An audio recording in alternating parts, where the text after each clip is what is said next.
Here in the North Shore Drive podcast, the Steelers are ready for free agency. But what is their plan? We talk with Steelers beat writer Ray Fittipaldo. I'm Chris Carter. We're both at the Pittsburgh Post-Gazette, and this is the North Shore Drive podcast. Let's get into it. You are now listening to the North Shore Drive podcast, a show on all things Pittsburgh sports from the writers of the Pittsburgh Post-Gazette, hosted by Christopher Carter.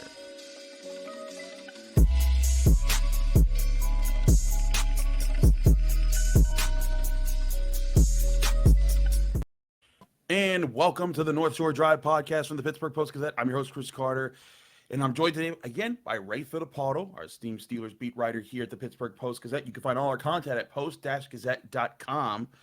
And while Pitt is headed to the NCAA tournament, shortly after this, I'm getting on the road for Dayton with Noah Hiles. But we've got to talk about the Steelers free agency period coming up, because this is Omar Khan's first full free agency period where he's going to be running things. And Ray, there's a lot of anticipation for what the Steelers are going to do. I think the biggest thing that everyone's looking at, though, is Cameron Sutton, and can the Steelers get him back for a reasonable number? Do you foresee this being a foregone conclusion that it's going to happen? And if it is, what's the number you expect he comes in at as far as a year-to-year basis, what he's going to cost the Steelers? No, I don't think it's a foregone conclusion, Chris. I think this is a much different situation for Cam Sutton than he was in back in 2021. He wasn't a starter at that point. He agreed to come back on a 2-year deal worth $9 million. Since then, I think he started 34, 35 games for the Steelers. He's been very durable, and he's proved himself to be the Steelers' top cornerback. So that number is going to go up, and I think because of that, more teams are going to be interested in his services. So I think, the legal tampering period begins at noon on Monday. That's going to run until 4 p.m. on Wednesday, which is the official start of free agency. I think you very well could hear some news on some of the top free agents around the league beginning Monday afternoon. And that might include Cam Sutton, but I don't think it's a foregone conclusion. I think, honestly, that number has gone up. If he made $4.5 million a year the previous 2 years, you have to think that number goes up somewhere to where, I don't know, 9, 10, 11 million a year based on what he's done since then. No, I get you on that. I think that I'm really interested in how and how much money he does garner. If you go to like a lot of the free agency rankings, like this cornerback group in free agency, I mean, there's some big names in it. Jamel Dean is probably going to be the first off the board, because he's younger and he's very talented from his time with the Buccaneers.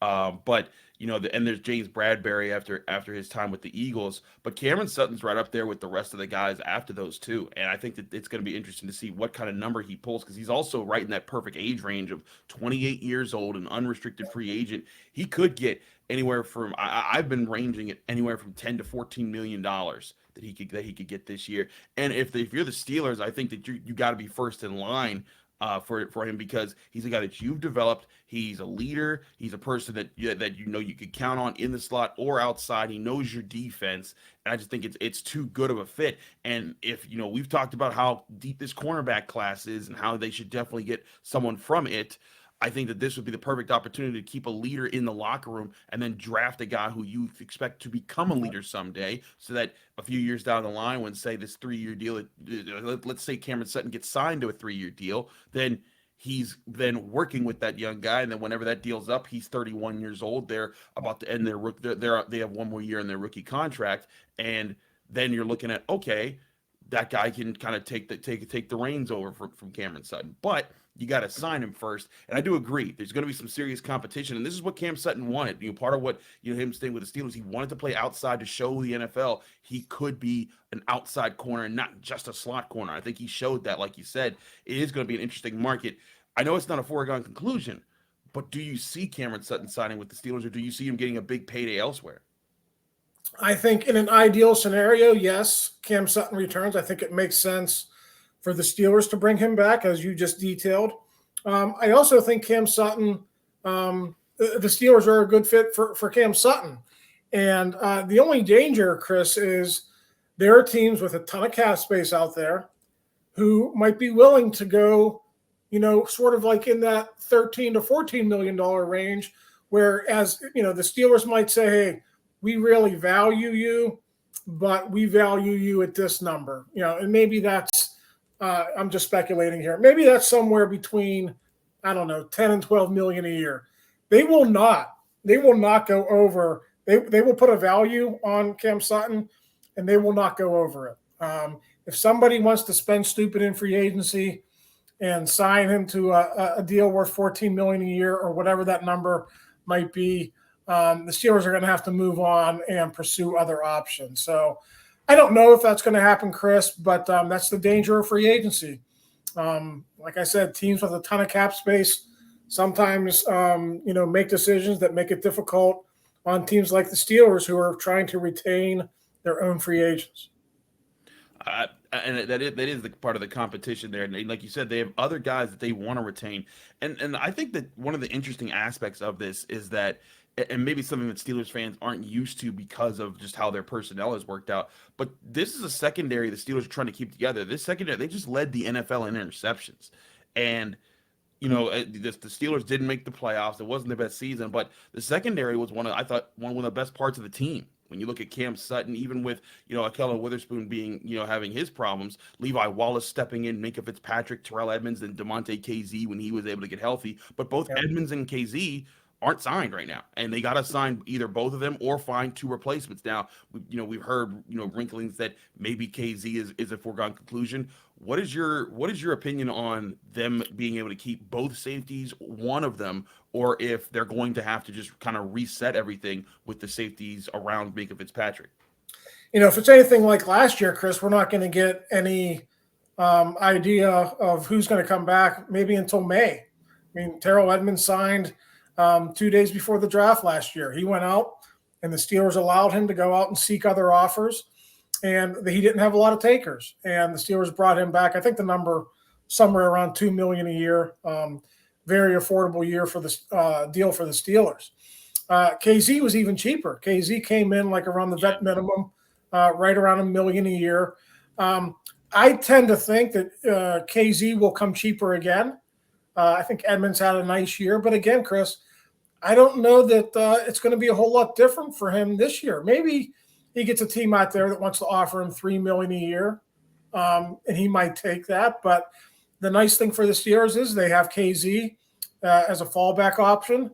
And again, this is a pretty decent draft for safeties. If you want to bring in a young developmental safety behind a KZ or an Edmonds, should you lose one of them, you could probably get a guy in the third or fourth round who could come in and potentially help you as a rookie, or at the very least be a backup and a special teams type player for you. So there are some options there for the Steelers. I know what you said about, leading the league in interceptions. That was very important. But honestly, Edmonds doesn't get a lot of turnovers. That secondary is fueled by Minka Fitzpatrick and then secondarily by Cam Sutton. Those are the top two players. And obviously, when you're talking about priorities, you're talking about Cam Sutton first, and then down the line, KZ, Edmonds, somewhere in that order.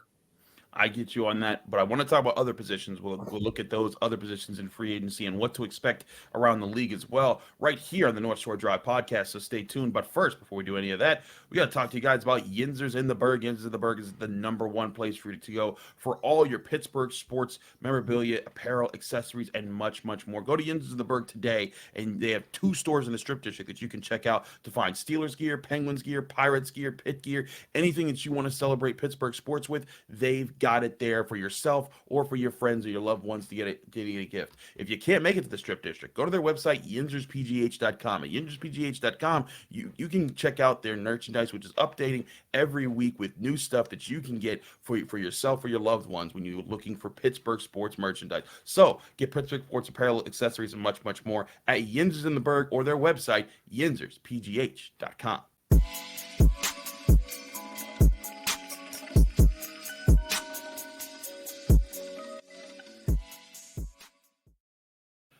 Back here on the North Shore Drive podcast from the Pittsburgh Post-Gazette, Chris Carter, Ray Fittipaldo. Ray, we talked about the secondary a lot in the first segment, but a lot of people are going to be looking at other positions as well. I think the Steelers will be as well. What is the next biggest position area that you think the Steelers strike at in free agency? Because, this team, they didn't re-sign Devin Bush. They didn't, Larry Ogunjobi is hitting free agency, and there's also still the offensive line that could be in consideration there. What do you think is the Steelers' top priority after they get Cam Sutton and their safeties figured out?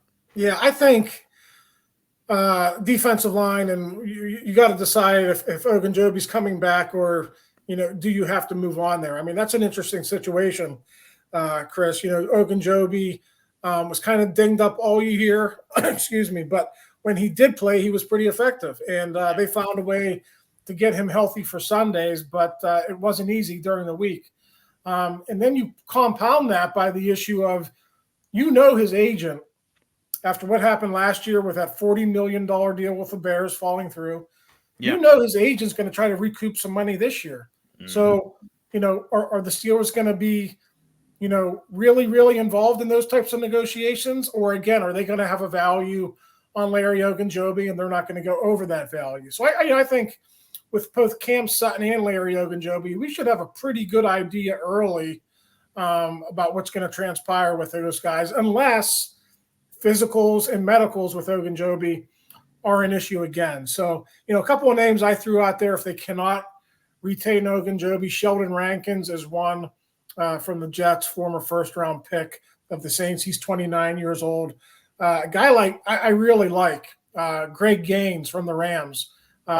Sort of saw him paired with Aaron Donald on the interior of that Rams defensive line for the last couple of years. I thought he was really effective in his role. If you look at him doing damage and him having a nice little run with the Rams, why couldn't that happen with a guy like Cam Hayward and, guys with TJ Watt and Alex Highsmith around him? And then one other name to throw out there, A'Shawn Robinson, a veteran. The Steelers were interested in him when he was in the draft, I want to say 5-6 years ago. They didn't get him then, but here he might be available again. He's another name to keep an eye on if they don't re-sign Larry Ogunjobi. And I feel you on that because, like you said, Ogunjobi he got a big contract from the Bears when they let him he didn't pass that physical, and that was a big deal that he didn't sign there. So the Steelers kind of were fortunate in how that played out for their defensive line, as he was able to become that reinforcement for not having Stephon Tuitt. But like you said, he's probably going to try to seek a payday. A'Shawn Robinson was the guy that I had on my list as far as a guy that you wouldn't have to pay too much for. I imagine this wouldn't be anything more than $5 million. And he's about to be 28 years old, so he's at the right age range where you bring in a free agent. But so is Greg Gaines. He's about to be 27 years old, and both of those guys are guys, ironically from the Rams, who could fit into their system right now and be modest signings that you bring in. And those would be I think Kevin Colbert like signings, guys that are good veterans. They come in with experience that you can plug them in and then just see in training camp, how does the pecking order work out as far as defensive line? Because you still got Cam Hayward, you still got DeMarvin Leal.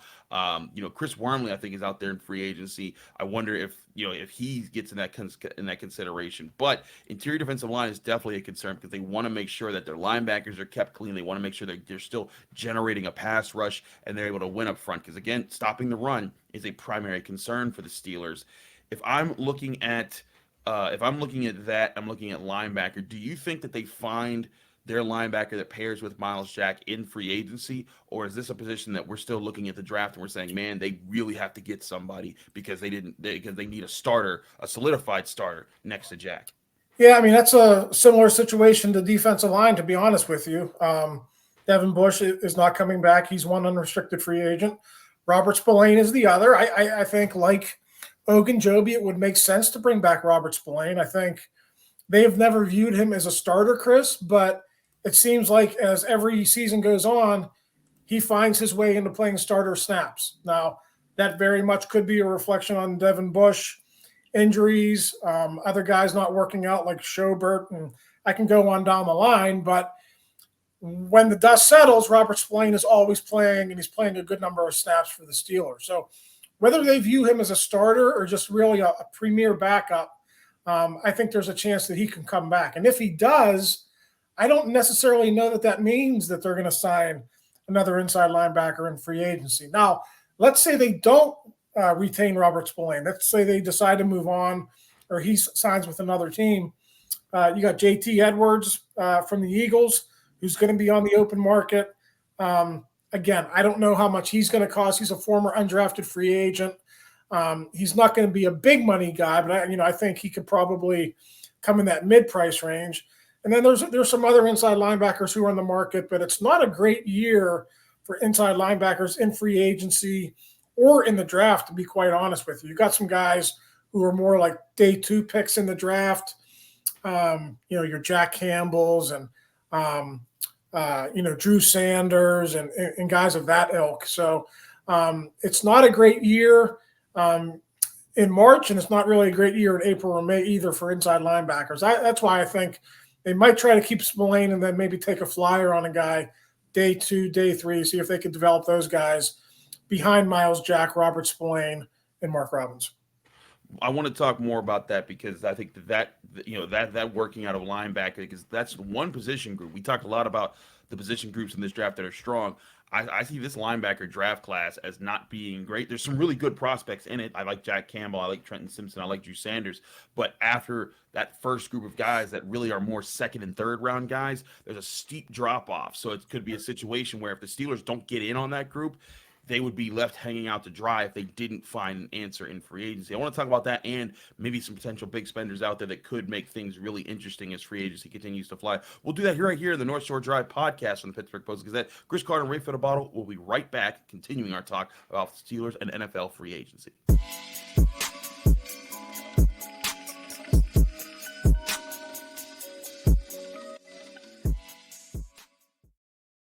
Back here on the North Shore Drive podcast, Chris Carter, Ray Fittipaldo.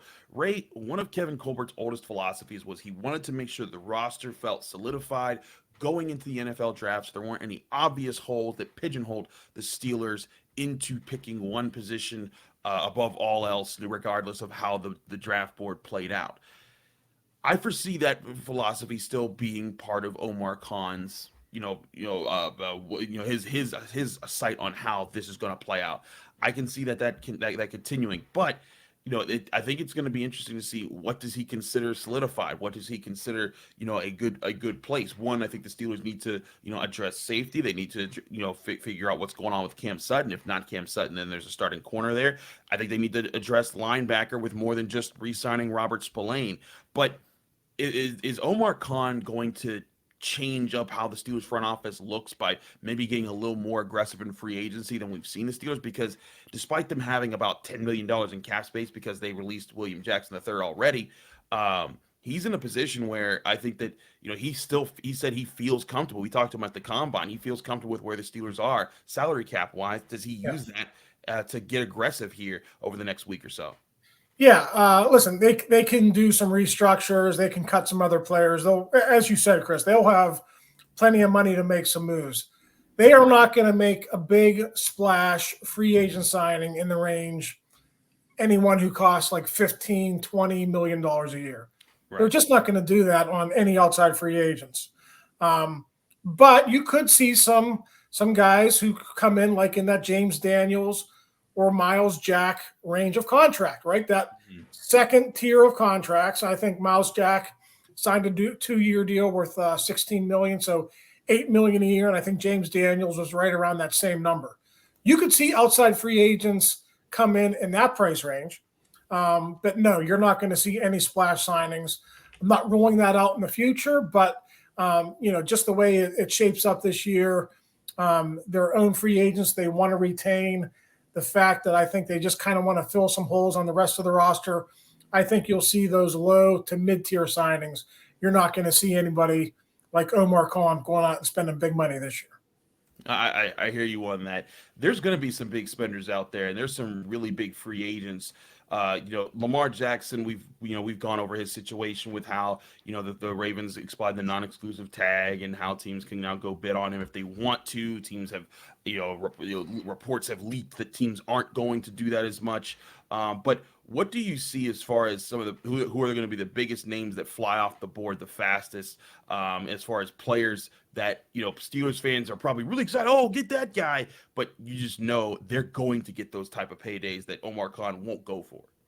Yeah, I mean, probably you mentioned him before. Probably Jamel Dean is probably the top corner on the market. James Bradbury probably, even though he's going to turn 30, I still think there's some juice left there. I think he can get a 2 or 3 year deal. And he's probably going to be off the board soon. So just when you look at the Steelers' positional needs, I think cornerback is probably number one, and I think those top tier guys, those are probably going to happen Monday or Tuesday, depending on how the market goes. So I think those are the big names. I think most of the big names have been franchise tagged and or signed to new deals. But yeah, there was like Chris. Every year it's silly season. I think who has the most money this year? The Texans. I think the Bears have the most money. Yeah, the Bears. I mean, teams are going to go out there and spend freely in free agency, and it's the same way every year. Teams like the Steelers put values on their players. They stick to it. They don't overpay, and it's unpredictable. And we very well could be in a situation again this year where it's silly season for other teams, and teams like the Steelers just have to hold tight, wait for that second wave of free agency to fill in your roster. And that very well could be the way it goes again this year in 2023. The Bears have $75.2 million in cap space. The Falcons, 62.9. The Raiders, 43.6. The Texans, 38.5. And surprisingly, not surprisingly, because they've kind of let Jesse Bates, their top safety, go, but the Bengals could be big spenders in free agency with 33.7, though they might be a little more cautious because they know that they got some big contracts coming up that they have to fulfill in the next few years. So they might not want to overspend as far as big players right now who will be signed to longer deals. But still, there's some aggression there. There's some aggression there that could be had. But I'm right with you that the Steelers, they're going to create cap space. Like I can see them getting, upwards of 20, maybe even close to $30 million in free cap space to be able to sign Cam Sutton and the guys that they need. And then of course they need money to sign their rookie class that's going to be coming up, and they need money to be able to keep, the common philosophy they have where they want $8 to $10 million available at the start of the season in case someone gets hurt in training camp and they need to go make a move, and they have some flexibility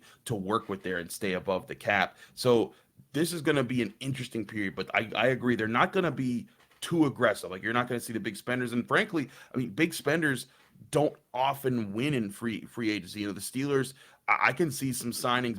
The most that we might see, I think, is a similar signing to how they handled offensive line last year. James Daniels, Mason Cole, neither of those guys were like, first off the board, like, oh, this is just a crazy signing. They were reasonably priced. I could see that coming at both interior defensive line and at linebacker. I really like Azeez Al-Shaair, the 49ers linebacker. He's young. He's been a backup to the Niners' strong linebacker core. And we talked about the Rams defensive linemen who are out there. I think it's just going to be about Omar Khan, and how his front office is viewing a lot of these prospects out there, and what kind of contracts can they work to fit these guys under the deal. Because at the same time, while you're also considering this, you don't want to break the bank on some of those positions because, like we said, those are defense, and the Steelers just had the most expensive defense in the NFL. Not that that's a bad thing, but they don't want. I don't think that they want to keep heaping their resources to that side and ignore the offense, because they know they're going to want to eventually pay the offense and pay guys there to stay there, as well as sign some guys on that side. Yeah, hey Chris, they'll be prepared one way or the other. It's unpredictable. It's free agency. That's why they have guys like Andy Weidel as assistant GM in place. That's why they have Sheldon White as director of pro personnel. If you can't retain your own guys, you got to go to Sheldon. You got to go to Andy and say, okay, who do we have in free agency that we can go to now? Should we not be able to keep our own guys? So they'll be prepared one way or the other, but I think we all know the way the Steelers operate. When they draft and develop guys, their preference is to sign them to second and third contracts. And again, that's what they would be doing with Cam Sutton.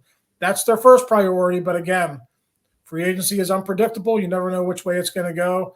And you got to be prepared one way or the other. That's what the Steelers are going to be. And once we get this first weekend, I think it's also important to remember, Ray, we tell people, like, do not get caught up with the first and second day, because like those like, the Tampa period opens Monday. We're going to see a lot of stories leak, because that's when teams are going to be officially reaching out and things like that. Then free agency officially starts Wednesday, and then we're going to get a better sense of how things are. But there's oftentimes late signings. I mean, it took a while for them to sign Terrell Edmonds last year to that position, and that was a big question mark how they were going to handle it. Were they going to go get Tyrann Mathieu and the Honey Badger and everything like that? I think that there's going to be a waiting period, but even after this first period, it's going to shake up a lot of draft boards too, because teams are going to sign guys and we're going to be like, well, they don't really need that position anymore. And that could also be a thing that shakes up who might fall down to the Steelers. We've talked all along about them getting an offensive tackle or a cornerback. I think it's going to be very interesting to see if that likelihood increases, decreases, or just stays put after we see some of these teams that are ahead of the Steelers in the NFL draft make their free agency moves. Yep. That's the fun of doing these mock drafts, Chris. The fans love it. I think it's very informational for them, but the mock drafts that really count are the ones where what happens after free agency, right? So second week of March, third week of March, that's when all the holes get filled in roster-wise, and then I think you could really hone in on the true needs that each team is going to have here once the draft does come around in about 6 weeks.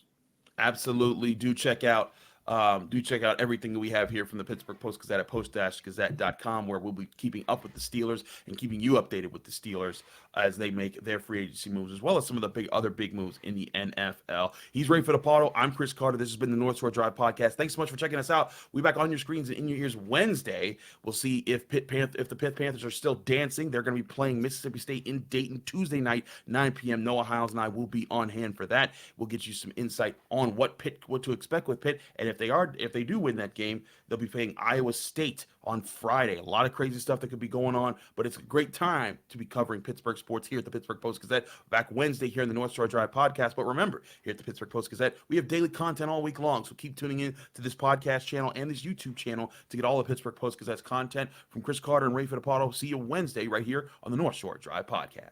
Thanks for tuning in to another episode of the North Shore Drive Podcast of the Pittsburgh Post-Gazette. If you're watching this video on YouTube, please like the video and subscribe to our YouTube channel. For 6 months of digital access to post-gazette.com for just $6, click the link down below in the description.